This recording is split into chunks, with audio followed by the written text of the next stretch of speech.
আমি কি কোনোদিন বাবা হইতে পারবো না? তুই বাবা হইতেছ, আমি প্রেগন্যান্ট। খুব স্পষ্টভাবে বলে দিয়েছে যে তুমি কখনো বাবা হতে পারবা না।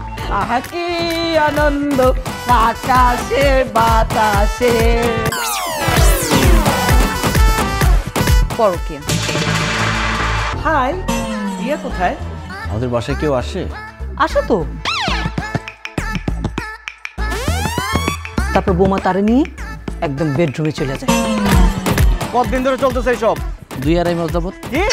ম্যারিড মেল অ্যান্ড ফিমেল দুজনেই পরকীয়াতে আসক্ত হয়।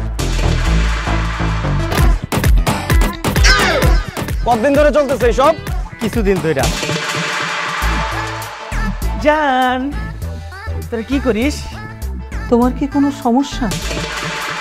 এই এই এই আমাদের বাচ্চাটা কেমন আছে?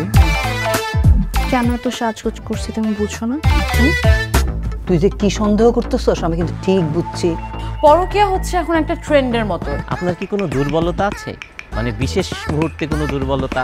আজকে তোমার কোনো কথাই আমি শুনি। আরে মোবাইলের কাজ করতেছিস? আরে মাকে রাখবো কিন্তু। মা, আমার পেটের বাচ্চা নাকি ওর না?